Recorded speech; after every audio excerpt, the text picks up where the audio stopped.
Paludisme cérébral, et si ce n'était pas mystique? On a tous entendu parler du décès du jeune artiste camerounais et comédien Mota Pinda. Avant sa mort, des témoignages parlent de comportements étranges, des crises, des troubles inhabituels. Et très vite, s'est-on parlé de sorcellerie, de mystique, de malédiction. Mais, et si c'était médical? Et si c'était une forme grave du paludisme qu'on appelle le paludisme cérébral? Aujourd'hui, on démystifie, on explique et surtout on sensibilise. Il faut savoir que le paludisme cérébral est une forme extrêmement grave du paludisme causé par le parasite Plasmodium falciparum. Il ne s'agit pas d'une autre maladie. C'est le paludisme, mais à un stade critique. Quand le paludisme n'est pas traité rapidement ou correctement, les parasites envahissent massivement les globules rouges. Ils bloquent les petits vaisseaux sanguins, notamment ceux du cerveau. Et le résultat, le cerveau ne reçoit plus assez d'oxygène. Et là, les complications commencent. Les symptômes qui peuvent être mal interprétés, oui, nous sommes en Afrique et dès lors qu'une personne fait des confusions, cette personne interprète mal les choses, cette personne réagit de manière très étrange, on parle de sorcellerie. Sachez qu'un paludisme cérébral peut provoquer une forte fièvre persistante, des maux de tête intenses, une confusion mentale, de la désorientation, des hallucinations, des comportements incohérents, des convulsions, une perte de conscience et parfois le coma. Oui, cela peut ressembler à de la folie ou ça peut être brutal, mais c'est médical. Ce n'est pas mystique.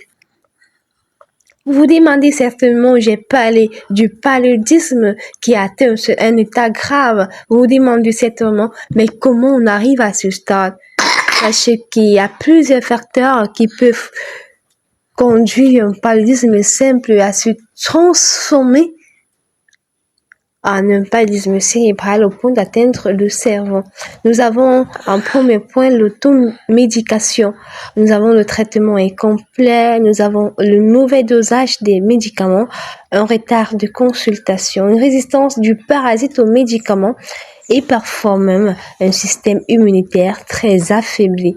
Dans nos contextes africains, beaucoup banalisent le paludisme et se disent ce n'est qu'un simple palud. Mais il faut savoir qu'un palud maltraité peut évoluer en quelques jours seulement et devenir très tragique. Et dès lors qu'un paludisme atteint un certain stade, il faut retenir, ça peut devenir irréversible. Et c'est là qu'il faut être précis parce que le paludisme cérébral est une urgence médicale. Plus le traitement est tardif, plus le risque de séquelles ou de décès augmente. Et sachez également que ce n'est pas automatiquement irréversible, car beaucoup de patients survivent s'ils sont pris en charge rapidement en milieu hospitalier avec des antipaludiques injectables, réanimation ou encore une surveillance neurologique. Cependant, lorsque le patient arrive tard, qu'il est déjà en coma profond, par exemple, avec une atteinte cérébrale sévère, le taux de mortalité peut être très élevé. Donc, ce n'est pas forcément la mort, c'est une course contre le temps. Pourquoi on parle de mystique? Parce que vous savez, les troubles mentaux soudains font peur, le cerveau reste mal compris et la culture interprète souvent l'inexpliqué comme du spirituel.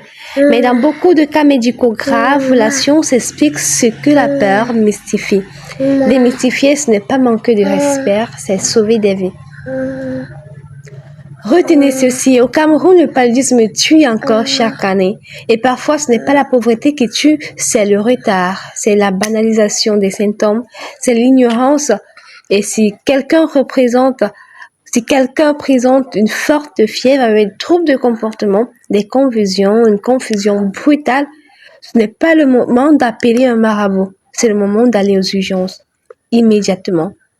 Et la mort d'un artiste comme celle de Mota Pinda doit nous interpeller. Pas pour accuser, non plus pour spéculer, mais pour apprendre. Parce que derrière chaque décès qu'on qualifie de mystique, il y a peut-être une urgence médicale non comprise.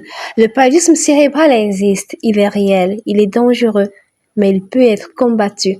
Informons, sensibilisons et surtout, n'attendons pas